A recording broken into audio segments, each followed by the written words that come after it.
네. 오늘 히브리서 말씀 본문을 계속 이어서 시리즈로 이제 말씀 보고 있습니다. 지난 시간까지는 물론 히브리서 전체가 제가 반복해서 말씀드리지만 기독론이에요. 그러니까 예수 그리스도가 누구이신가를 계속 검증하고 그다음에 설명하고 그다음에 비교하고 이런 것들을 통해서 예수 그리스도에 대해서 계속 반복해서 나옵니다. 당연한 얘기겠지만 우리는 예수 그리스도에 대해서 정확하게 알고 있어야 되고요. 그 다음에 그 예수 그리스도가 누구인가에 대한 그 실존을 우리가 믿는 것이 그게 우리들의 신앙이고 믿음이에요. 그럼에도 불구하고 우리가 기독교인으로서 살아가면서 왜 흔들리냐면 기독론 때문이에요. 세상에 하나님이 천지를 창조하셨다 이런 거는 우리가 믿음이 흔들릴 수가 없습니다. 그런데 뭐에서 흔들리냐면 예수 그리스도가 가장 위대하시고 온전히 그분이 다른 무엇과도 비교되지 않는 존귀하신 분이라는 그것에서 우리가 흔들려요. 왜냐하면 뭔가가 더 필요한 것 같고 뭔가 내가 예수 그리스도 말고도 뭔가 좀 아쉬웠고 부족한 것 같고 이런 느낌들을 받는다고. 특히 어려움을 당하거나 아니면 자기가 기도했던 것이 이루어지지 않거나 아니면 자기 뜻대로 인생이 풀려나가지 않을 땐 뭔가 막힌 것 같고 답답할 때는 그때 가서 기독론이 자꾸 흔들려요. 오늘도 이 히브리서 말씀을 들어가기 전에 우리가 기억해야 될 것, 첫 번째는 뭐냐면 하나님을 알고 있는 사람들, 구약을 잘 알고 있는 사람들, 그리고 유대적 배경을 가지고 있는 사람들, 늘 교회 주변에 교회 중심적인 하나님에 대한 신앙을 율법을 지키면서 하나님에 대한 자기 신앙을 끈질기게 지켜나가던 사람들에게 지금 이 말씀이 쓰여지고 있어요. 왜?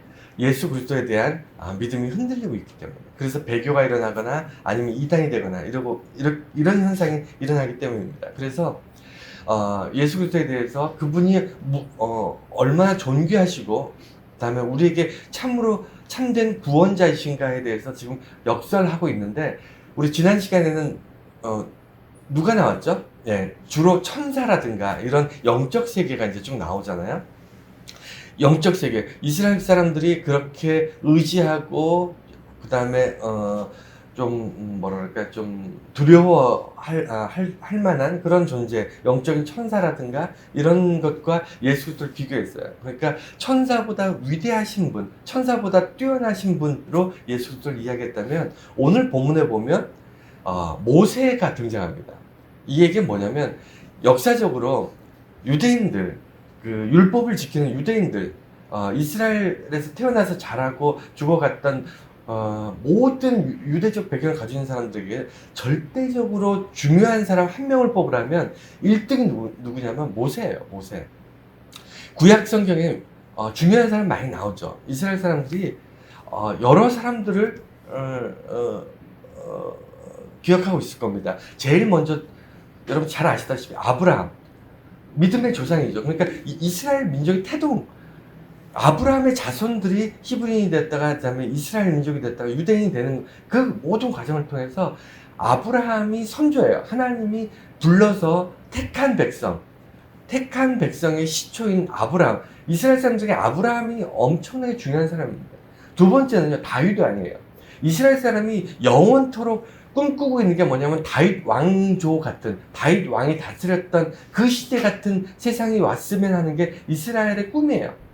그래서 아브라함도 있고요, 야곱도 있고요, 요셉도 있고요, 그 다음에 모세도 있고, 다윗도 있고, 오늘 보면 엘리야도 있고, 굉장히 많은 구약의 위대한 인물들, 이스라엘 사람들이 정말 존경하고, 그 다음에 의지하고, 그 다음에 기억하고 있는 수많은 영웅들이 있지만, 그 중에 넘버 원이 누구냐면 모세예요. 왜 그럴까요? 다른 사람들은 옛날 이야기예요. 물론 아브라함 자기들의 선조니까 중요하고 다윗 중요하죠. 하지만 옛날 사람이야. 현재를 살아가고 있는 이스라엘 사람들한테 어떠한 영향을 미치는 것이 별로 없습니다. 그런데 모세라는 사람은요, 출애굽 당시에도 엄청나게 결정적인 중요한 사람이었지만 그 이후에도 유대인들, 이스라엘 사람들한테는 태어나서 죽을 때까지 모세의 그늘에서 벗어나지를 못해요. 왜 그렇죠? 율법 때문에. 모세가 율법을 만든 건 아니지만 모세를 통해서 하나님의 율법이 이스라엘에 전해져요. 십계명도 율법이고요. 그 이후에 제사법이라든가 모든 법들이 다 광야에서 하나님 주셨잖아요. 장막을 어떻게 짓고 뭐 이런 모든 제사 이런 모든 법들이 모세를 통해서 내려와요. 그 법을 그때부터 지켜서 출애굽 때부터 지켜가지고 오늘날까지 2023년 지금까지도 지킵니다. 그만큼 율법이라는 것은 이스라엘 사람들한테 뗄래야 뗄 수가 없기 때문에 그들의 삶에 가장 영향력이 가장 강력한 사람을 한 사람 뽑으라면 뭐 더도 덜도 말고 딱 모세예요. 그래서 모세의 절대적인 존재감이라는 것은 이스라엘 사람들한테는 뭐 부정할 수가 없는 존재입니다. 거의 하나님 다음에요. 하나님 밑에 모세입니다. 이스라엘 사람들한테는 거의 하나님하고 동급이에요. 그만큼 모세가 위대한 사람으로 치는데 오늘 본문을 보면 모세보다 위대한 예수 그리스도 이렇게 얘기하는 겁니다. 이해가 되셨나요? 그러니까 지난 시간에 천사보다 위대한 예수 그리스도였다면 오늘은 모세보다 위대한 예수 그리스도예요. 그런데 만약에 이 일을 제기한다면 천사보다 예수 그리스도가 더 위대하신 분이다라는 말보다 모세보다 예수 그리스도가 더 위대하다는 말에 사람들이 반감이 훨씬 클 거예요. 그만큼 모세에 대한 유대, 이스라엘의 어떤 정서라는 것은 정말 절대적이다. 이건 기억해 주시기 바랍니다. 그래서 오늘은 이제 모세 이야기를 좀 해야 되는데 구약에 나오는 많은 인물들이 있지만 아까도 말씀드렸듯이 모세에게는 특별한 것들이 몇 가지가 있어요. 정말 특별해요. 그래서 이스라엘 사람들에게는 굉장히 중요한 인물일 뿐만 아니라 현대의 그리스도인들, 현대를 살아가는 우리들한테도 구약을 우리가 정경으로 성경의 하나님 말씀으로 우리가 받아들이고 살아가는 우리들에게도 모세라는 인물은 굉장히 중요한 인물이고 특별합니다. 그 특별함을 몇 가지를 볼게요. 첫 번째는요, 변화산. 그러니까 예수님이 제자들과 이렇게 사역을 다닐 때 베드로와 그 수제자를 데리고 그 변화산에 올라가신 적이 있습니다. 여러분 다 기억나시죠? 거기서 모세가 베드로가 졸다가 깼더니 그 예수님하고 모세하고 엘리야하고 세 분이 서로 이렇게 빛나는 그 옷을 입고 서로 만나서 대화하는 모습을 이게 보게 되는 거예요. 베드로가. 그러니까 베드로가 어떻게 얘기하냐면 이곳에 초막셋을 지어서 하나는 모세를 위해서, 하나는 엘리야를 위해서, 하나는 예수님을 위해서 내가 초막을 짓고 이곳에 세 분을 모시겠다. 이런 식으로 고백하는 부분이 나옵니다. 여러분 기억나시죠? 그런데 왜 이 모세하고 엘리야인가를 여러분 아셔야 돼요. 제가 예전에도 여러 번 이제 말씀드렸습니다만 구약에 보면 기름 부음을 받는, 머리에 기름을 부음을 받는 사람이 세 사람이 있어요. 세 계급이 뭐라 그래야 되죠? 세 부류가 있습니다. 세 부류. 예. 어떤 부류죠? 첫 번째는 왕이 머리에 기름을 부어요. 하나님이 택했다는 겁니다. 하나님이 그를 거룩하게 하고 하나님 지명했다. 그런 의미로 기름을 붓고요. 기름 부은 자들은 죽을 때까지 기름 부은 자로서의 삶을 살아야 돼요. 하나님 거예요. 자기 인생이 자기 게 아닙니다. 그래서 첫 번째 왕이고요. 두 번째는 제사장들이 기름 부음 받습니다. 그리고 세 번째가 선지자. 그래서 이스라엘 사람들 중에서 이 기름 부음을 받는 자들의 대표적인 사람들이 제사장이라는 것은 여러분 그 거슬러 올라가면요, 율법이 있잖아요. 그러니까, 제사를 지내고 하나님께 희생제물을 드리고 하는 이 모든 것의 뿌리는 뭐냐면 모세에 의한 율법이에요. 하나님께서 모세에게 이스라엘 백성들이 죄를 지었을 때 하나님 앞에 나갈 수 없는 죄악된 모습일 때 그들이 제사를 통해서 제사를 지냄으로 하나님께서 그들의 죄를 씻겨주시고 용서해주시고 그리고 그들의 잘못을 하나님께 고할 수 있도록 하나님께 나아갈 수 있도록 하시는 어떤 방편, 그게 제사인데 그 제사의 뿌리에는 율법이 있고요. 율법의 뿌리에는 모세가 있어요. 그래서 기름 붓는 한 부류의 수장이 모세고요. 그 다음에 선지자들이 기름을 붓는데 그 선지자들의 최고의 선지자가 제가 여러 번 말씀드렸지만 최고의 선지자가 엘리야예요. 이스라엘에서 많은 선지자가 있었습니다. 많은 선지자가 있었는데 그 중에 넘버 원이 엘리야입니다. 왜 그럴까요? 예전에도 제가 이제 설교를 통해서 쭉 말씀드렸지만 지금 다시 반복할 수는 없어도 구약에서도 위대한 사람이었지만 신약에 예수님의 앞에 세례 요한이 앞에 있었는데 세례 요한이 엘리야가 온 것이다 이렇게 이야기 되어주고 있습니다. 그만큼 엘리야는 선지자 중에서 가장 위대한 사람으로 칩니다. 그러면 뭐죠? 대제사장 그리고 선지자는 나왔는데 그럼 왕은 왜 안 나왔을까요? 왕하면 넘버원이 다윗인데 원래는 다윗과 모세와 엘리야가 있어야 되는데 왜 다윗이 안 나오고 예수님이 거기 서 계셨죠? 예, 왕 중의 왕은 예수 그리스도이기 때문에 다윗보다 높으신 분이 예수 그리스도이기 때문에 그래서 그 변화산에 있었던 세 분은 기름 부음 받는 자들의 어떤 대표자인데 그 중에서도 예수 그리스도는 모든 이스라엘의 유대에 태어났던 모든 사람들 위에 계신 분. 그래서 예수 그리스도가 그 변화산에 계셨다. 이게 그 점을 여러분들이 기억하셔야 되고 두 번째는요. 모세의 이름이 물에서 건져낸 자라는 뜻이에요. 이제 성경에 기록된 거 보면 왜 그러냐면 여러분 아시겠지만 모세는 당시에 모세가 태어날 당시에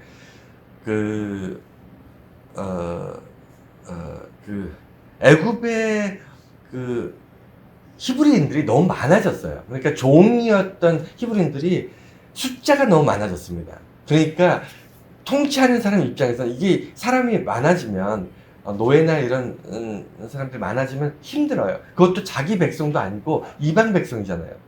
이방이었던 히브리 백성들, 유대인, 이스라엘 사람들이 애굽 지역에서 너무 많아지니까 통제하기도 어렵고, 그 다음에 이렇게 강압적으로 이렇게 통제하려니까 또 반발이 일어나고. 그래서 여러분 정치라는 걸 여러분 잘 아시겠지만 정치는요 사람이 모이는 것이 제일 무섭습니다. 왜냐면 정치는 사람이 모였을 때 힘이기 때문에 사람을 어떻게 군중들을 이렇게 선동하고 끌고 가고 그다음에 이런 것들이 정치에서 굉장히 중요하거든요. 선동하는 정치.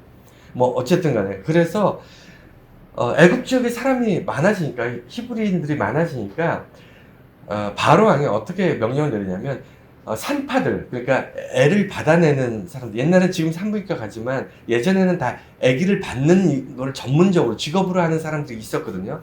그들에게 명령해서 남자 아이가 태어나면 히브리 사람들 중에 남자아이가 태어나면 산파들이 그 아이를 받는 과정에서 목을 졸라 죽이라고 했어요. 그 명령을 내렸습니다. 그래서 많은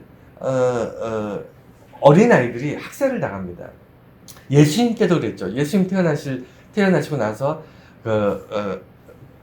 헤로드 왕이 어린 아이들 다 죽이라고 했잖아요. 마찬가지로 모세 때도 바로 왕이 히브리의 남자아이들 태어난 대로 족족 목 졸라 죽이라고 목을 졸라서 죽이라고 명령을 해요. 그래서 너무 많은 아이들이 죽었는데 모세가 태어났을 때 얘를 살립니다. 산파가 너무 이렇게 모세를 보고 도저히 죽일 수가 없어서 얘를 살려요. 그런데 숨겨서 키우다가 보니까 한계가 있잖아요. 그래서 어쩔 수 없이 나일강에 이 바구니에 역청을 발라서 가라앉지 않게 역청을 바른 다음에 거기에 모세 어린아이죠. 갓난아이를 태워서 나일강에 떠내려 보내는데 마침 그 밑에서 공주가 애굽 나라의 이집트의 공주가 거기서 목욕을 하다가 뱃놀이를 했는지 목욕을 했는지 하여간 거기 있다가 모세 어린아이의 울음소리에 가서 건져내라 해서 모세를 데리고 옵니다. 그래서 왕궁에서 모세가 사는 거예요.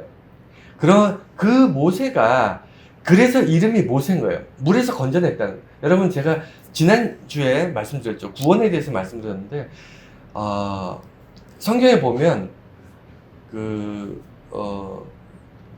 여호수아, 예수아, 예수 이런 이름이 구원자라는 뜻이에요. 구원자, 구원하는 자. 그런데 구원받은 자 그러니까 물에서 건져낸다는 게 구원받았다는 얘기를 제가 지난 시간에 했잖아요. 구원받은 자라는 이름은 뭐냐? 모세예요.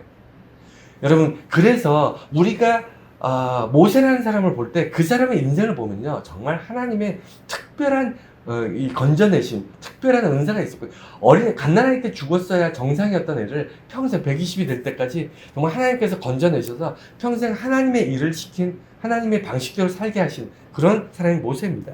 그래서 나일강의 모세 잘 기억하셔야 돼요. 태어나는 순간 갓난아기 때 이미 하나님의 것이 된 거예요. 다음 세 번째는요, 하나님과 직접 대화를 했다는 것. 이 점이 굉장히 중요한 겁니다. 그러니까 나이가 80대 될 때까지 모세는 특별하지 않았어요. 왕궁에서 40년을 살았지만 애굽 사람도 아니었고 적통도 아니었고, 말 그대로 나일강에서 주워온 아이였잖아요. 신분도 히브리인, 유대인, 이스라엘 피를 가지고 있는 애굽 사람도 아닌 그런 상태로 왕궁에 산다는 것은, 여러분 거듭 말씀드리지만, 왕이 바뀌고 왕자들이 신분상으로는 모세도 왕자였지만 바로 왕, 그러니까 왕이 될 수 있는 신분은 아니었잖아요. 그러니까 누군가가 그 형제 중에서 왕이 되면요, 그 주변에 있는 그 권력을 가질 만한 사람들은 파리 목숨입니다.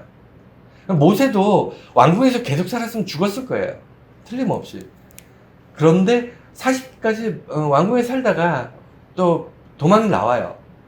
사람을 죽이고 나서, 모세가 사람 죽이거든요, 40에. 사람을 죽이고 잡혀서 이제 자기가 이제 죽을까봐 도망을 나옵니다. 그래서 미디안 광야에서 40년을 살아요, 목동으로. 여러분, 광야에서 양치기로 40년을 산다는 게 어떤 건지 여러분 어떨 거라고 생각하세요? 거기는 대화할 사람이 없어요. 양들하고만 삽니다. 아침에 눈 뜨고 양이랑 나가서 양들 풀 먹이고, 밤에 양들 데려서 우리에 집어넣고, 다시 아침 되면 또 해 뜨면 양들 데리고 나와서 풀 먹이고, 다시 밤에 우리에 집어넣고 또 들어가 자고. 이 생활을 40년 했다고 생각해 보세요. 이거는 사람이 감옥에서 사는 게 차라리 낫지, 감옥에는 사람이라도 있잖아요. 광야에서 40년을 산다는 건 결코 쉽지 않습니다.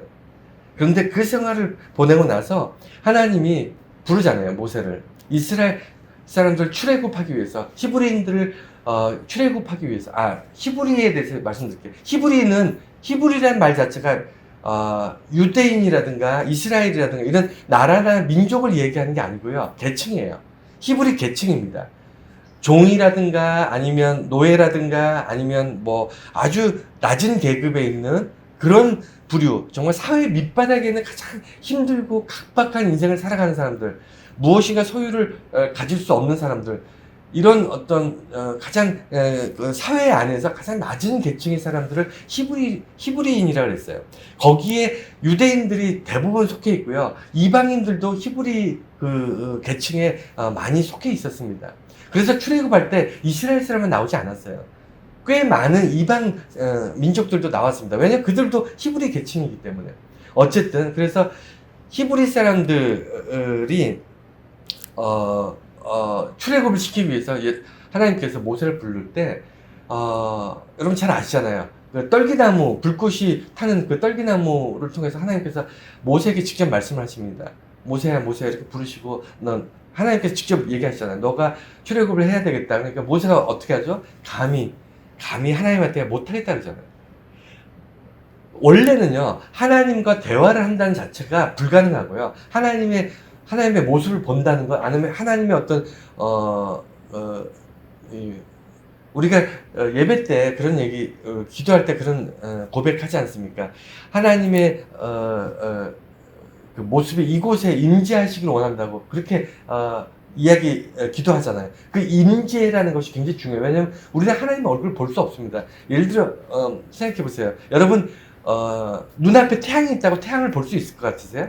일단 눈이 부셔서 태양을 볼 수가 없고요, 태양의 크기가 너무 커서 절대로 우리가 태양을 볼 수가 없습니다. 그래서 감각적으로. 그러니까 무슨 얘기냐면, 하나님이 계신다고 여러분이 하나님이 이 앞에 계시다고, 나타나신다고 여러분이 하나님 볼 수 있는 게 아니에요.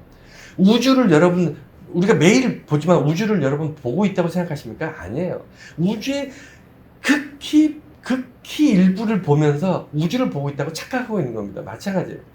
하나님의 임재라는 것은 떨기나무의 불꽃이지만 모세가 본 곳은 떨기나무의 불꽃이지만 그곳에는 하나님의 임재가 있는 곳이고요. 모세는 하나님의 임재와 더불어 하나님의 음성을 들었던 구약에 정말 몇 안 되는 사람 중에 한 명입니다. 나중에는 하나님은 이스라엘 백성들이 히브리 사람들이 광야에서 하나님께 불평불만하잖아요.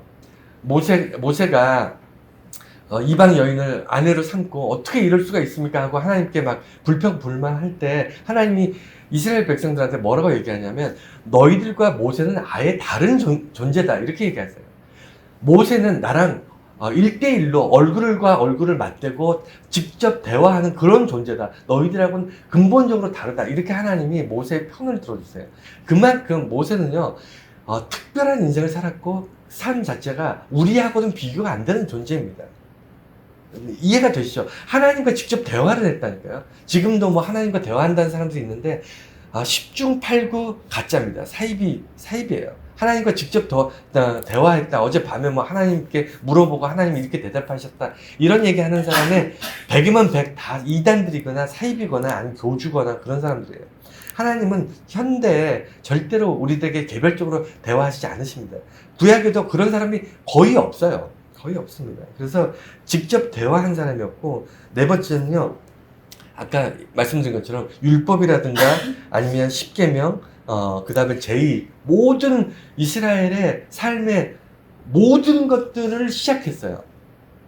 무슨 얘기냐면 애굽에서 종로로 탈 때는 아무것도 안 해도 돼요. 애굽 사람들 자기 주인이 시키는 것만 하면 돼. 밥을 지어라, 농사를 지어라, 아니면 무슨 뭐 청소를 해라, 빨래를 해라, 시키는 것만 하면 되는 거예요. 그런데 그 히브리 사람들이 출애굽했잖아요. 이제 자유인이 되었잖아요. 자유인이 되고 나니까 이제 뭘 해야 될지 몰라요. 여러분, 종으로 있을 때가 더 어쩌면 편할 수 있습니다. 시키는 것만 하면서 사는 것이 더 편할 수 있어요. 생각이라는 거 안 하고 무엇인가 책임감, 무엇을 결정하고 선택하고 그것을 이뤘을 때 내가 그것을 선택한 것에 대한 책임감이 따르는 것이 우리들인데, 일반인들인데, 책임이 필요 없어. 주인이 시킨 것만 열심히 하면 돼. 성실하게 하면 돼. 그게 종의 삶인데, 자유인이 되고 나니까 스스로 무엇인가를 선택하고 결정해야 되는데, 이때 하나님께서 그들에게 제일 처음에 주신 게 뭐냐면 법이에요. 법. 너희들이 하나님 앞에 죄인이라는 거예요. 하나님 앞에 거룩하지 않아요. 하나님의 백성이 될 만한 자격이 없어요. 하나님과 맞닥뜨리면, 출애굽은 했지만 하나님께서 그 백성을 선택하셨고 아브라함의 자손들이라고 해서 하나님께서 특별하게 그들을 붙잡으신 그런 백성이긴 하지만, 그럼에도 불구하고 하나님이 그 백성들과 함께 할 때 그 백성들의 죄악 때문에 하나님 스스로가 너희들 다 내가 멸절할까봐 겁난다, 이렇게 하나님 말씀하세요. 구약에 보면 이스라엘 백성들이 하나님 앞에 진짜 말 안 들어요. 죄를 엄청나게 짓습니다. 아주 대놓고 하나님 앞에 죄를 짓는 그런 민족이에요. 어떻게 선택받은 백성이 하나님을 알고 하나님께 제사 지내는 이스라엘 백성들이 어떻게 이따위로 살지? 라고 생각이 들 만큼 정말 지독하게 하나님을 배반하면서 사는 그런 민족인데, 하나님이 뭐라고 얘기하시냐면 내가 너희들의 죄악을 볼 때 이 백성들 다 죽여버릴까봐, 멸망시킬까봐 스스로 하나님이 걱정이 된다라고 하나님이 고백하실 만큼 이스라엘은 죄악 가운데 있었어. 그래서 하나님께서 너희들의 죄를 내가 용서해 줄 테니까 대신 짐승, 제사법을 쭉 가르쳐 주시면서 이 제사법대로 내게 제사를 지내면 내가 너희들의 죄를 대신 용서하겠다. 이게 그러니까 제사법의 시작이에요. 시초예요. 이스라엘 백성들을, 사람을 위해서 짐승을 죽이는 걸 하나님이 좋아하시거나 뭐 짐승 태워서 뭐 제사 지내는, 하나님 무슨 짐승을 먹는 그런 종교가 아니에요. 하나님은요, 왜 짐승을 태우는 것을 좋아하시겠어요? 그게 아니라 인간이 죽어 마땅한데 인간의 죽음을 다 하나님께서 허락하지 않으시고 대신 인간 대신 짐승을 죽이시는 것, 이것이 하나님의 제사의 원칙이었고요. 그것을 통해서 제의가 있었다면 제사를 지내기 위해서 성전을 짓고, 성막을 짓는 방식도 인간이 지멋대로 하면 안 돼요. 하나님이 거룩하게 명령하신 대로 방법과 순서와 이 모든 것들을 세세하게 기록하세요. 이게 굉장히 중요하거든요. 하나라도 어기면 안 됩니다. 그래서 이런 모든 것들을 모세를 통해서 이스라엘 백성들을 나눠줘요. 왜냐하면 이스라엘 백성을 그 죄악됨을 용서하기 위해서 제사를 지내야 되고, 제사를 지내기 위해서 제사법이 있어야 되고, 제사법이 있고, 제사를 지내는 장소가 있어야 되기 때문에 성막을 지어야 되고, 이스라엘 백성들이 그 제사를 지내기 위해서 미리 준비해야 되는 과정들, 이것 때문에 죄를 지으면 안 되니까, 이제, 그것들을 쭉 이야기해야 되고, 이런 것들이 다 율법의 시초가 된 거예요. 그래서 율법을 지켜나가는 것, 이게 모세가 이스라엘 사람들이 모세를 특별하게 생각할 수밖에 없었던 그런 내용입니다. 이 네 가지가 모세가 가지고 있었던 특별함이에요. 이 네 가지는요, 구약 전체에서 모세에게만 나타나요. 물론 하나님과 직접 대화했던 사람은 덜어 있었지만 그 외에 나머지는 다 모세에게서만 나타난 특별함입니다. 자, 두 번째는요, 하나님의 집인 그리스도인. 자, 오늘 본문 말씀을 보면 하나님의 집에 대해서 이야기합니다. 왜 집인가? 여러분, 뭐 당연한 얘기겠지만요. 사람은 의식주가 기본이에요. 그러니까 의식주가 없으면 살아갈 수가 없습니다. 물론 집이 없이도 사는 이제 홈리스들, 집 없이 사는 사람들도 있지만 그 사람들도요, 무엇인가를 덮고 자고 어느 처마 밑에 들어가고 어느 동굴 속에 들어가고 아니면 어딘가로 들어가서 잡니다. 벌건 대낮에 땅바닥에서 자는 사람 그렇게 많지 않아요. 여러분, 사람은요, 입어야 되고 먹어야 되고 어딘가 휴식할 수 있는 공간이 있어야 돼. 그게 사람으로서, 짐승이 아닌 인간으로서 살아가는 최소한의 어떤 장치예요. 그래서 인간에게는 집이 반드시 필요합니다. 근데 하나님께서는 뭐라고 얘기하시냐면, 그리스도인들, 하나님의 백성들을 한 사람 한 사람 집이라고 얘기하세요. 하나님께서 건축한 집이래요. 그리고 심지어는요, 천국을 이야기할 때도 하나님께서 우리가 갈 그 땅, 천국에는 우리 한 사람 한 사람의 집을 그곳에 예비하셨다. 집을 지어 놓으셨다. 이렇게 얘기하세요. 예수님께서 그렇게 얘기하셨거든요. 그러니까 이 구약과 신약을 통틀어서 이 집이라는 것은 굉장히 중요한 의미를 갖고 있습니다. 하나님께서는 천지를 창조하셨는데, 인간도 하나님께서 창조하셨잖아요. 근데 창조하시면서, 집이라는 것은 똑같지 않습니다. 지금은 우리가 기술이 발달해서 기계로 집을 짓고, 그 다음 기술자들이 이렇게 대량으로 이렇게 무슨 공장에서 물건 찍어내듯이 집을 지어 나가지만, 옛날에는 기술자들이 정말 며칠, 몇 달, 몇 년을 거쳐서 그렇게 짓는 게 집이었어요. 그리고 집이라고 해서 다 똑같지 않습니다. 허름한 마구간 같은 집에서부터 대궐 같은 집까지 그런 으리으리한 집까지 다양한 집들이 있었어요. 다 사람이 손으로 지었습니다. 그래서 당시에 2000년 전, 3000년 전, 당시에 사람들이 집에 대한 그 생각들은 분명히 지금의 집과는 많이 다릅니다. 소유의 가치 이전에 집이라는 것은 생명의 가치고요. 그리고 그 집이라는 것은 굉장히 소중한 거예요. 평생 살면서 집만큼 소중한 게 없습니다. 자, 그래서 하나님께서 창조하신 많은 것들 중에서 그리스도인들을 하나님의 집, 그러니까 그냥 일반 집이 아니라 하나님의 집이라고 얘기하시는 거예요. 하나님이 거하실 만한 곳, 하나님께서 친히 지으신 곳, 하나님께서 특별하게 계획이 있어서 하나님의 계획대로, 하나님의 솜씨대로, 하나님이 직접 그의 거룩한 손으로 지은 곳, 그곳이 하나님이 머물 만한 곳이고, 그곳이 하나님의 집이고, 그 하나님 집이 그리스도인이라는 거예요. 그건 이해가 되셨죠? 그래서 오늘 본문에 보면 집보다 지은이가 더 중요하다. 여러분, 집의 가치, 지금은 우리가 집이 더 중요해요? 집을 지은 사람이 중요해요? 당연히 집이 더 중요하죠. 집이 비싸잖아요. 여러분, 지금 집 한 채, 아파트 한 채 엄청나게 비싸지 않습니까? 하지만 옛날에는 그렇지 않았어요. 집보다 집을 짓는 사람이 훨씬 더 존귀한 사람입니다. 왜 그럴까요? 아무나 집을 지을 수 없었기 때문이에요. 지금은 기술자들이 전문적으로 집을 짓지만, 당시에는 전문적으로 집을 짓는다기보다는 집을 짓는 사람이 많지 않았을 뿐만 아니라 집을 짓는 사람의 기술이나 능력이나 그 재력에 의해서 집을 짓는 거 다 재료가 들어가잖아요. 얼마나 부자가, 얼마나 집을 전문적으로 기술적으로 지을 수 있는 사람이 어떤 구조로 어떻게 짓느냐에 따라서 대골이 될 수도 있고 어리우리한 집이 될 수도 있고요. 헛간처럼 마구간처럼 아니면 무슨 뭐 창고처럼 이렇게 집을 지을 수도 있는 거예요. 그래서 집 짓는 사람의 재력이나 집 짓는 사람의 기술이나 능력이 엄청나게 좌우합니다. 집이라고 다 똑같은 가치가 아니에요. 누가 짓느냐에 따라서 집의 가치는 천차만별인 거예요. 이해가 되셨나요? 그래서 집 자체의 가치보다 집을 짓는 사람이 훨씬 더 중요한 사람이었고 더 가치 있는 사람이었는데 오늘 성경 말씀에 보면 우리는 하나님의 집이라는 거예요. 우리 그리스도인들은 모두가 하나님의 집인데 하나님께서 특별히 지으신 그런 대상인데 이 집보다 더 귀한 것은 집을 지으신 하나님이 그리스도인들보다 훨씬 더 중요하다는 겁니다. 여러분 인정하십니까? 동의하세요? 그리스도인보다 훨씬 중요한 게 하나님이신 창조주이심을 여러분 인정하십니까? 피조물이 아무리 아름다워도요, 해와 달과 산과 세상의 모든 아름다운 것들 다 합쳐도 이 세상의 천지 만물을 지으신 하나님보다 아름다울 수 없어요. 하나님보다 존귀할 수 없습니다. 세상의 그 어떠한 아름다운 것들 다 모아놔도 창조주보다 아름답지 못해요. 그렇지 않습니까?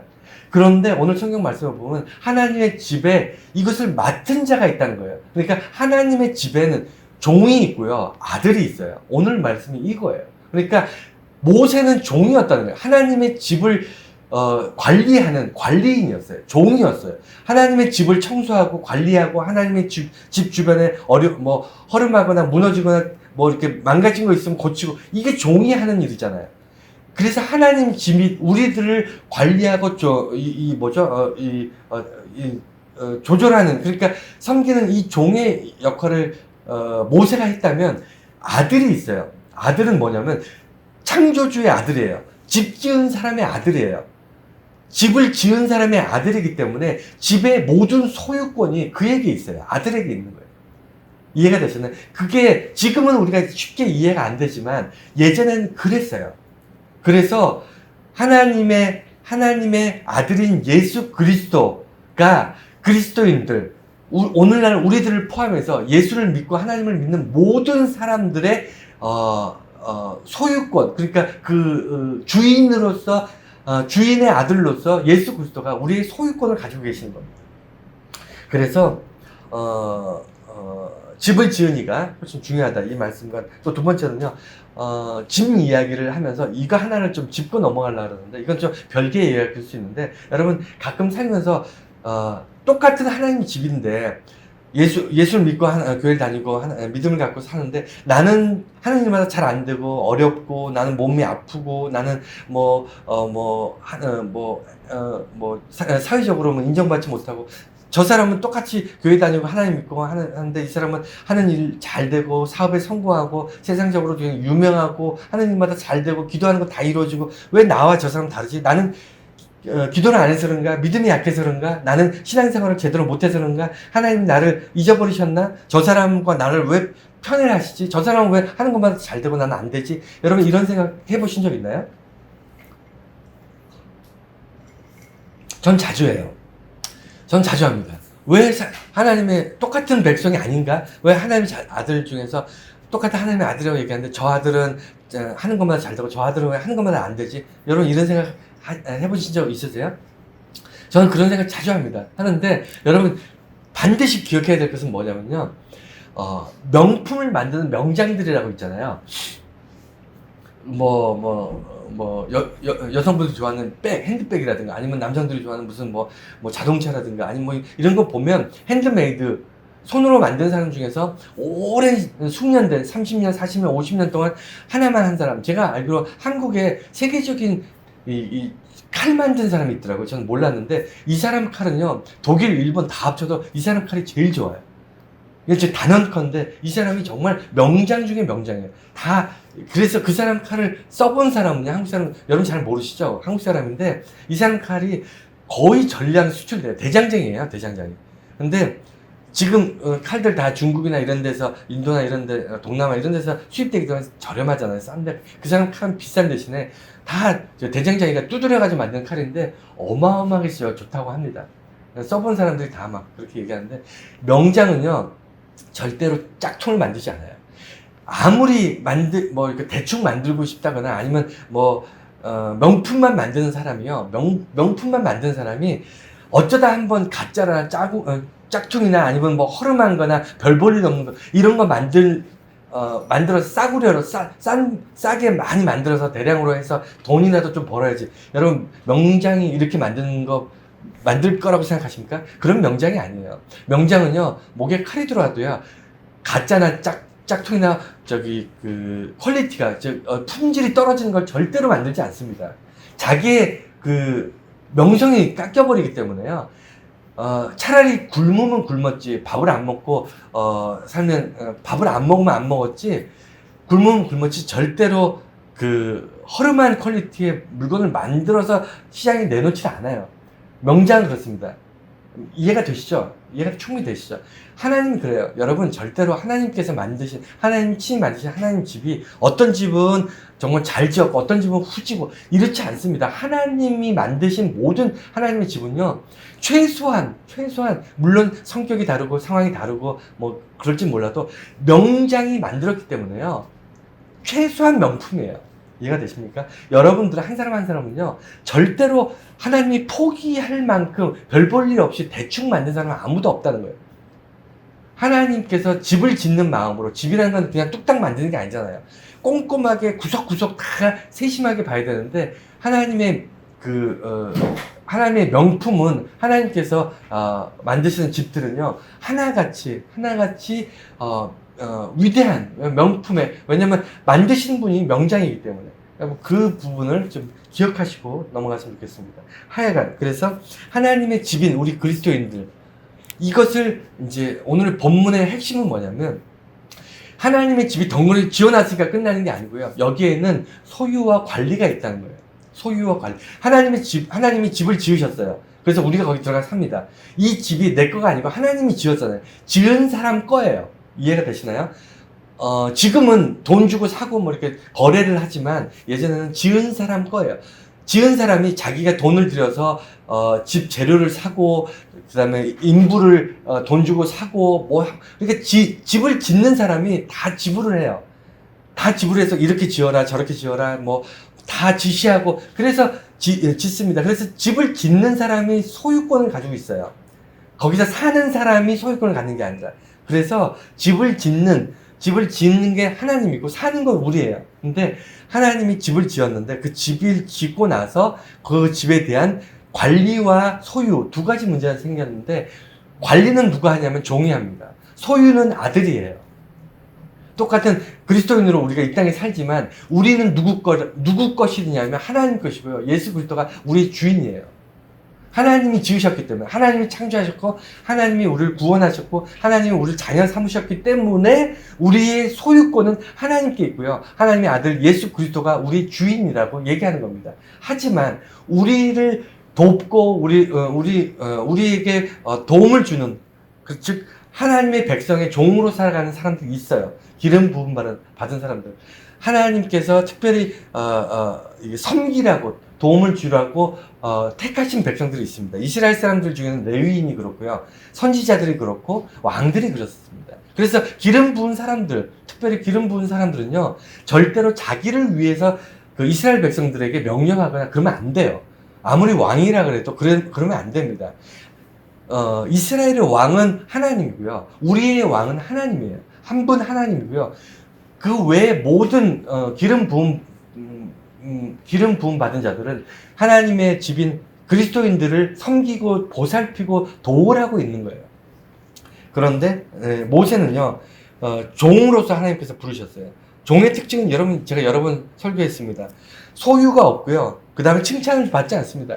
종의 소유는 주인의 소유예요. 그래서 종이 아무리 열심히 일해도요, 자기가 열심히 일해서 돈을 많이 벌어, 장사하는 종이 있다면, 새벽부터 밤늦게까지 열심히 종이 땀 흘려 수고해서, 농사를 지어서 큰 돈을 벌었어요. 그 종이 자기 거 아닙니다. 아시잖아요. 그 주인 거지. 그래서 종은요, 열심히 일하지 않아요. 남의 회사에서 일하는 사람이 주인처럼 열심히 일하는 사람 흔하지 않습니다.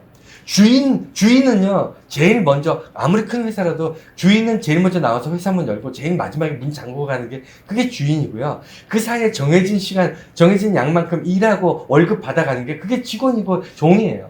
그렇지 않습니까?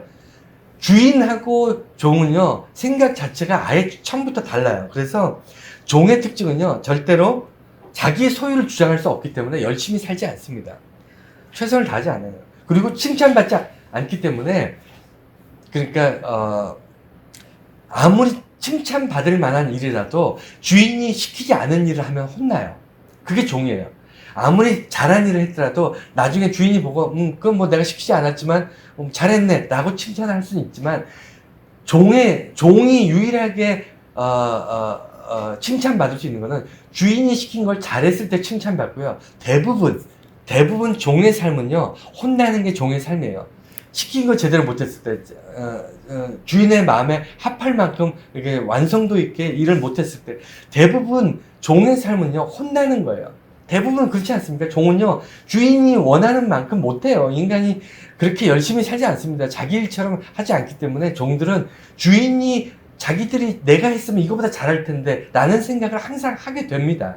그렇지 않나요? 그래서 종들의 삶은요, 항상 주인의 눈치를 보고 혼나고 뭐 이런 게 그들의 삶인데, 그리고 또 결정적으로 또 하나는 뭐냐면 상속인데, 종은 상속받지 않아요. 그리고 자기가 재물이 있더라도 자기 자녀들한테 상속해 줄 수도 없어요. 주인이 죽으면요, 아들에게는 상속이 갑니다. 주인이 죽으면 아들에게는 뭐 3명의 아들이 있으면 재산이 3등분 돼서 가지만 종에게는 절대로 안 가죠. 물론 상속을 받는 종도 있었어요. 고대에는 우리가 지금 얘기하는 것처럼 무슨 종도 노예나 이런 것처럼 사고 파는 게 아니라 그 집에서 상속권이 있는 종들도 더러 있었습니다. 하지만 일반적으로 종의 개념은 상속받는 개념이 아니에요. 그래서 모세를 뭐라 그러냐면 종이라고 얘기합니다. 하나님께서 모세를 종이라고 얘기해요. 하나님의 종이었고요, 이스라엘의 종이었어요. 이게 중요합니다. 무슨 얘기냐면 하나님이 종을 삼으셨어요. 언제 종을 삼으셨을 것 같으세요? 모세를. 예. 나일강에 떠내려갈 때 하나님께서 그를 건져내셨잖아요. 건져내는 순간, 구원하시는 순간, 하나님께서 그를 붙잡으시는 순간 하나님의 종이 되는 겁니다. 이해가 되셨나요? 하나님이 붙잡지 않으면 어떻게 되죠? 죽죠. 제가 지난주에 말씀드렸잖아요. 홍수에 떠내려가면 죽는다고. 결국엔 죽는다고. 그곳에서 뭐 살아날 수만 있다면 그냥 떠내려가도 되죠. 근데 떠내려가면 반드시 그 끝에서는 죽기 때문에 하나님께서 건져내시는데, 구원받은 그 순간 하나님의 종이 되고요. 하나님의 종이 되는 순간 뭐가 생기냐면 의무가 생겨요. 책임과 의무가 생겨요. 왜 그렇죠? 건져낸 모세는요, 하나님이 종으로 삼은 모세는요, 여러분 잘 생각해 보세요. 하나님이 종이 없어서 모세를 종을 삼았을까요? 어떻게 생각하세요? 하나님이 종으로 삼을 만한 인간이 부족해서 모세를 종으로 삼았을까요? 아니면 세상에 종 삼을 만한 인간이 없기 때문에 모세를 종으로 삼으셨을까요? 여러분, 하나님은요, 천사만 해도 차고 넘치게 하나님을 섬기는 종들이 차고 넘칩니다. 인간이 굳이 하나님 종이 되지 않더라도요, 하나님은 스스로 이미 충분히 만족하실 만한 그런 전지전능하신 분이에요. 그럼에도 불구하고 왜 굳이 종을 삼으셨을까요? 하나님이 무슨 뭔가 불편한데 종이 나를 좀 도와줬으면 좋겠다, 이런 생각으로 종을 삼으신 게 절대로 아니에요. 무슨 얘기냐면 하나님은 당신을 위해서 하나님의 종을, 모세를 삼으신 게 아니라는 거예요. 하나님이 모세를 종으로 삼으신 이유는 이스라엘 때문이에요. 하나님이 모세를 종을 삼은 것은 이스라엘의 종이 되라고 모세를 종을 삼으신 거예요. 이게 굉장히 중요합니다. 우리는 하나님의 종이라고 얘기하는 목사님들이나 이런 종교 지도자들 중에 자기가 주인인 사람 너무 많이 봅니다. 그렇지 않나요? 정말 하나님의 백성들, 그리스도인들을, 이런 사람들한테 명령하고 뭐 해라, 저거 해라, 아니면 이렇게 얘기하는 큰 교회 목사들이나 이런 자격 미달인 그런 목사들 주변에 있어요, 없어요? 많이 있습니다. 제 눈에도 많이 보입니다. 그거 정말 잘못된 거예요. 뭐냐면 하나님이 하나님의 종으로 부르셨을 때는요, 이유가 있어서 부르신 거예요. 이유가 반드시 하나님의 종을 부르실 때는 누군가의 종이 되라고 부르신 겁니다. 이해하셨나요? 그래서 여러분 다 부르지 않으셨어요. 여러분 누군가의 종으로 살려고 하면 사시겠습니까? 사시겠어요? 여러분 솔직히 이 가슴에 손 얹고 한번 생각해 보세요. 하나님이 여러분들 부르셨어요. 부르시고 나서 누군가의 종이 되어라 그러면 그렇게 사시겠냐고. 그래서 아무나 부르시는 게 아니고 특별한 몇몇 사람을 부르는 겁니다. 그래서 기름 부음을 받는 현대교회 목사들은요, 종이에요. 하나님이 맡기신 성도들의 종이 되는 겁니다. 제가 여러분들의 종이 되는 게 맞는 거예요. 어떤 교회 목사님이면 그 교회 모든 성도들의 종이 되는 게 맞는 거예요. 종이 되는 거는 자기 소유가 없고요. 항상 그들을 위해서 사는 거고요. 그들에게 칭찬받기를 원하는 것이 아니에요. 목사는요, 성도들의 칭찬을 받고 사는 사람들이 아니에요. 꾸지람을 들으면서 혼나면서 살더라도 어떻게든 그들에게 최선을 다해서 섬기는 것, 그것이 정상이에요. 그것이 잘하는 게 아니고 그렇게 사는 것이 정상이고 그렇게 살지 않으면 혼나야 돼요. 그게 종의 삶이에요. 모세가 이스라엘 사람들, 히브리인들, 그리고 하나님의 집이라고 얘기하는 그리스도인들의 종으로 불렀다는 겁니다. 거기에 반해서 오늘 이제 결론인데, 예수님은 아들로 우리에게 오셨다는 거예요. 이게 오늘 본문의 핵심이고 주장입니다. 우리가 그렇게 당시 유대인들에게 히브리서는 어떻게 호소하고 있냐면, 우리들이 그렇게 위대하다고 고백하고 우리의 인생 전체에서 가장 중요한 역할, 교육, 예배, 종교적인 삶, 사회적인 것, 정치적인 것, 모든 것이 모세와 연결되어 있어요. 율법과 연결되어 있습니다. 제사와 연결되어 있어요. 그 중심에는 모세라는 한 인간이 있거든요. 하나님께서 그 종으로 부르시는 그 모세라는 사람이, 위대한 사람이 있기 때문에 우리들은 태어날 때부터 죽을 때까지 모세라는 사람의 그림자를 벗어날 수 없다라는 것을 히브리서는 이야기합니다. 그럼에도 불구하고 모세는 우리들의 종일 뿐이고 우리의 참된 주인은 예수 그리스도, 우리를 지으신 하나님의 아들 예수 그리스도가 우리 참된 주인이시고 참된 진리다. 이게 결론이에요. 아들의 신분은 바뀌지 않습니다. 아버지가 우리에게 보내신 그 아들의 신분이 어떻게 바뀔 수가 있어요? 그래서 예수 그리스도의 신분은 하나님께서 정하신 거고요. 이것은 바뀌지 않습니다. 그래서 오늘 보면 이렇게 하나님께서 하나님의 집을 맡은, 이렇게 6절에 보면 그리스도인은 하나님의 집을 맡은 아들로서 이렇게 기록되어 있어요. 여기서 맡은이라는 말은 이제 원어를 따져보면 뭐라고 되어 있냐면, 원어에는 그 지킨다, 맡은이 지킨다는 거, 지키고 다스린다, 이런 뜻입니다. 그러니까 누가 이 가방 좀 맡아줘, 아니면 뭐 이 물건 좀 맡아줘, 그래서 그걸 잠시 가지고 있는 그런 맡은이 아니고요. 지금 오늘 본문에 있는 맡은, 하나님의 집을 맡은 아들 예수 그리스도, 여기서 말하는 맡은이라는 것은 하나님의 집인 우리를 지킨다는 거예요. 외부의 어떤 것으로부터 우리를 지켜주고, 그리고 우리를 다스려요. 우리가 제멋대로 가고 있는 거예요. 그러니까 마치 양들이 막 지멋대로 이렇게 산을 온통 헤매고 다니듯이, 우리의 인생에서 우리의 삶이 자기 욕심대로, 자기 원하는 대로, 자기 욕망대로 막 제멋대로 막 이렇게 살아가요. 그래서 우리를 다스려요. 다스린다는 게 우리를 뭐 억압해서 뭘 시키고 뭘 괴롭히고 이런 다스리는 게 아니고요. 하나님께서 우리를 컨트롤하는 거예요. 우리를 죄악된 길에서 다시 돌이키게 하시고, 넘어진 곳에서 다시 일어나게 하시고, 이게 예수 그리스도가 우리를 다스리는 방식이에요. 그래서 예수님은 우리를 하나님의 집을 맡은 아들로서 우리에게 있는데, 맡다는 것은 우리를 지켜주시고 우리를 인도하시고 이끄신다는 그런 뜻입니다. 이건 모세나 이런 하나님의 종이 할 수 있는 일이 아니에요. 제가 아무리 열심히 해도요, 저는 여러분들을 지켜주거나 여러분들 다스릴 수 없습니다. 오직 예수 그리스도만이 가능한 거예요. 왜냐? 하나님의 아들이기 때문에.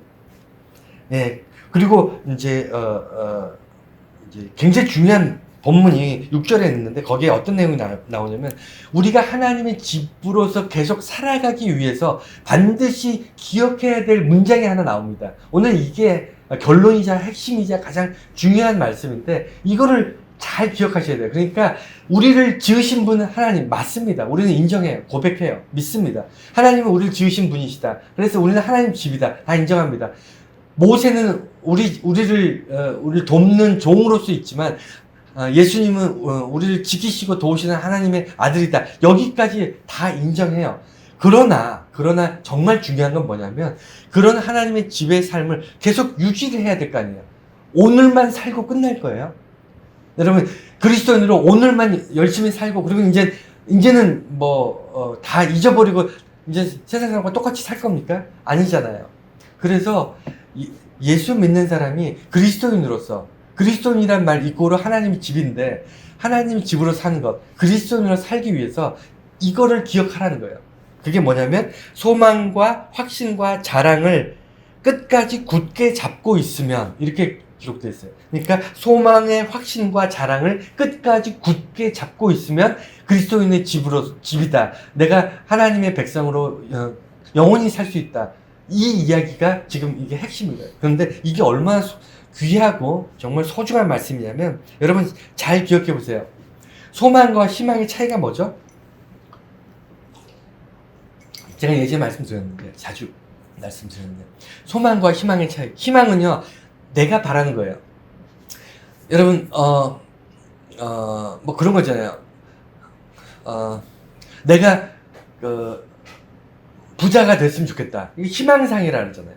내가 원하는 것들을 다 이뤘으면 좋겠다. 라든가 아니면 어떤 시험을 봤을 때 꼭 합격했으면 좋겠다. 아니면 다른 사람들은 좋은 대골 같은 집에 사는 나는 허름하니까 큰 대골 같은 집으로 이사 갔으면 좋겠다. 다 희망상. 우리는 세상을 살아가면서 엄청나게 많은 희망사항들을 가지고 삽니다. 희망사항의 특징은 뭐죠? 막연해요. 어떤 근거도 없고 아무 것도 없어. 그냥 희망사항이에요. 우리 희망사항이 뭐죠? 통일됐으면 좋겠다. 그냥 희망사항이에요. 되면 좋고 아니면 말고. 희망사항이라가 내가 바라는 걸 희망이라고 해요. 여러분 이해가 되죠? 그럼 소망은 뭐죠? 소망은 주어지는 거예요. 주어지는 거. 뭘 주어지냐면 어떤 사람이 나한테 와서 내년에 1년 뒤에 내가 당신한테 차 한 대를 선물해 줄게요 라고 만약에 갔어. 그러면요 여러분들은 이 사람이 믿을 만한 사람이고 그 다음에 누군가에게 차를 한 대 선물할 만한 재력이 있고 정말 그리고 그 말에 대해서 책임질 수 있는 그런 정말 신실한 사람이고 재력도 충분하고 이 사람이 주변에 그렇게 선물하고 집을 선물하고 차를 선물하고 이런 전례가 많이 있어. 그런 사람이 나한테 와서 뜬금없이 1년 뒤에 내가 당신한테 차 한 대를 선물하겠습니다. 집 한 채를 선물로 주겠습니다 라고 얘기를 했다면 여러분 그거 믿어요 안 믿어요? 믿어요 안 믿어요? 믿을 수 없어요? 믿고 싶죠. 여러분 그걸 뭐라 그러냐면 소망이라 그래요. 그걸 주어진 겁니다. 어떤 약속이 나한테 주어졌어요. 그런데 이 소망은요 두 가지가 필요한 겁니다. 두 가지가 필요한데 그게 뭐냐면 왜냐면 확신이 없는 소망이 있거든요. 여기 오늘 본문에 보면 소망의 확신과 이렇게 자랑 이렇게 얘기하는데 소망의 확신이라는 얘기는 뭐냐면 확신이 없는 소망이 있어요. 어떤 게 확신이 없는 소망이냐면 두 가지가 있는데 하나는 나랑 내게 약속한 사람 이 주어지는 희망이 주어지는 약속이 소망인데 내게 약속한 사람을 믿을 수 없는 사람이 있어요. 예를 들어 거짓말만 하거나 아니면 이게 말은 저렇게 하지만 실제 약속을 지키지 않는 사람 이런 사람도 있죠. 신용이 없는 사람들. 그럴 때는 우리 소망이 생기지 않습니다. 어떤 사람이 내게 내가 당신한테 큰 선물을 하겠습니다 이렇게 약속을 했더라도 저 사람이 무슨 맨날 허풍만 떨고 거짓말만 하는 사람인데 저 사람이 무슨 선물을 줘. 우리는 이렇게 됐을 때 확신이 없어요. 소망이 생기지 않습니다. 그렇지 않나요? 또 하나의 조건이 뭐냐면 소망이 생기지 않는 조건이 하나는 뭐냐면 내가 그것이 필요하지 않아. 절박하지 않아. 그럴 때는 그 사람이 준다 그래도 예를 들어 돈이나 차나 이런 건 다 좋아하지만 예를 들어 뭐가 있을까요? 어떤 사람이 나한테 내일 내가 당신한테 곰인형을 하나 줄게요 라고 얘기를 하면 여러분 곰인형을 뭐 좋아하는 사람도 있겠지만 그거 뭐에 쓰지? 나한테 필요도 없는데 이렇게 되면 소망이 생기지 않아요. 아 주면 주고 뭐 줘도 뭐 쓸데도 없는데 이거 어디다 갖다 놓지? 뭐 이렇게 돼 있잖아요. 그래서 소망이라는 것은 내가 정말 간절히 바라는 것이어야 돼요. 사실은 소망은요, 내가 전혀 관심이 없고 나한테 의미가 없고 내가 정말 그걸 꼭 갖고 싶은 그런 마음이 없는, 그런데 누군가 내게 주겠다고 약속을 하면요 소망이 일어나지 않습니다. 그래서 소망이라는 것은 여러분 잘 보세요. 예수님께서 하나님을 통해서 우리에게 소망을 주셨는데 어떤 소망을 주냐면 천국 소망을 주세요. 그런데 약속하시는 분이 하나님이에요. 여러분 하나님 거짓말을 해요, 안 해요? 하나님이 거짓말을 하지 않기 때문에 소망이 생기는 겁니다. 하나님은 세상에 그 무엇보다 확실하게 믿을 수 있는 분이기 때문에 하나님의 약속을 우리가 믿게 되고 그 믿음이 곧 소망이 되는 거예요. 두 번째는요, 우리가 너무 바래. 구원받고 싶고 천국에 가고 싶고 그 다음에 하나님의 나라에서 정말 아름답게 영원토록 살고 싶은 간절한 마음이 있기 때문에 소망이 되는 거예요. 내가 주겠다고 약속하신 하나님의 그 약속을 간절히 바라는 이유는요, 내가 그것을 너무 갖고 싶기 때문에. 그래서 소망의 확신, 이게 굉장히 중요합니다. 우리에게 그리스도인들은요 소망이 있어야 돼요. 천국 소망이 있어야 돼요. 그런데 그것이 확신 가운데 살아가려면요, 여러분 두 가지, 하나님에 대한 확실한 믿음과 두 번째 내가 진정코 천국에 대한 소망, 천국에 대한 그 간절함이 있습니다. 이 두 가지가 여러분들에게 천국 소망을 있게 하는 거고요. 그 다음에 자랑이 이것을 유지하게 해요. 여러분 소망은요, 다른 것과 다르게 소망은 철저하게 자랑을 해야 됩니다. 소망은요, 다른 것, 사랑하는 것, 섬기는 것, 우리가 살면서 뭐 기쁨, 뭐 희락, 굉장히 많은 어떤 뭐 열매들이 있잖아요. 많은 성품들이 있습니다. 그런데 그 많은 것 중에서 특별히 소망만큼은 사람들한테 자랑해야 돼요. 사람들한테 고백해야 됩니다. 그것이 나의 소망을 지켜나가는 거예요. 왜냐하면 누군가를 사랑하면 티가 나잖아요. 누군가에게 봉사하고 섬기고, 그 다음에 무엇인가 내가 어떤 열정을 가지고 아니면 어떤 거에 관심이 있고 어떤 믿음 생활하고 다 눈에 보입니다. 티가 납니다. 근데 소망은 티가 안 나요. 누군가가 내게 약속했다는 것은 내가 고백하지 않으면 다른 사람 아무도 모릅니다. 그렇지 않나요? 내가 어떤 희망이 있다는 것, 이거는 희망상 내가 그냥 뭐 잘 됐으면 좋겠다, 이런 얘기는 누구나 할 수 있어요. 누구나 얘기하지만 말하는 사람도 기대치가 없고요, 듣는 사람들도 희망상에 대해서 뭐 기대하지 않습니다. 그렇지 않나요? 여러분들의 희망상을 저한테 얘기한다고 제가 막 어머 뭐 이럴 것 같으세요? 아니에요. 저마다 인간들은 다 희망상이 있고요, 저마다 희망상이 얘기할 때 그냥 한쪽 귀로 듣고 한쪽 귀로 흘립니다. 하지만 소망은 달라요. 누군가가 내게 약속했어. 그 믿을 만한, 그 신실하신 분이, 그 위대하신 분이, 그 전지전능하신 분이 내게 약속했어 라는 것을 고백할 때 사람들은 그 사람의 소망을 지원해주고, 그 사람의 소망을 격려해주고, 그 사람의 소망에 응원을 해주는 거예요. 이해가 되시나요? 그래서 소망은 자랑하는 거예요. 계속 자랑하면서 그 소망을 유지해 가는 겁니다. 그리고 마지막에 끝까지 곧게 잡고 있으면, 이제 믿음에 대해서 아까 말씀드렸죠. 우리가 소망을 자랑하면서 지켜나가는 건데, 소망의 이제 재료 중에 하나가 그 믿음이라고 그랬잖아요. 하나님에 대한 신실하신 하나님에 대한 그 믿음, 하나님이 내게 약속하신 그 약속에 대한 철저한 믿음, 그것을 포기하지 않는 믿음. 이 믿음이요, 이 믿음이 이제 뿌리가 되고 씨앗이 되는데, 제일 중요한 건 뭐냐면, 믿음은요 중간에 포기하면 꽝이에요. 여러분, 예수 믿는 사람이 왜 힘드냐면요, 내가 과거에 20년 동안 신앙생활 잘했는데 다 필요 없습니다. 여러분, 제가 인생은 실패해도 일어날 수 있고 뭐 다 일어난다고 하지만 신앙만큼, 믿음만큼은요 정말 쉽지 않습니다. 뭐냐면 정말 외줄이에요. 한 번 떨어지면 그동안 잘 왔던 거 별 의미가 없습니다. 다시 처음부터 다시 시작해야 돼요. 한 번 떨어지면요 중간부터 내가 왔던 데에서부터 다시 시작하지 않습니다. 신앙이라는 거는요, 내가 10년, 20년, 뭐 50년 동안 신앙생활을 했는데 순간적으로 예수를 부인하고 신앙을 딱 버리잖아요. 그러면 다시 믿음 생활을 하려면요 처음으로 50년 전으로 돌아가야 돼요. 여러분, 인생은 그렇지 않은데요. 믿음은 그래요. 믿음이라는 것은 절대로 포기한 그 자리에서부터 다시 시작하지 않습니다. 그래서 믿음은 끝까지 포기하지 않는 게 제일 중요해요. 끝까지 손을 놓지 않는 게 제일 중요합니다. 그래서 우리는 하나님을 배신하고 하나님을 버리려고 해도요, 하나님은 우리를 놓지 않고 끝까지 포기하지 않는 이유가 그거예요. 하나님마저 우리의 손을 놓으면요, 우리는 완전 뒤로 돌아가서 처음부터 믿음 생활 다시 시작해야 되거든요. 하나님이 도와주지 않으면 우리의 믿음은 한 발짝도 진행할 수 없기 때문에, 그래서 우리가 믿음 중심의 삶을 살 때 믿음을 포기하지 않고 끝까지 지켜나가는 것이 제일 어려워요.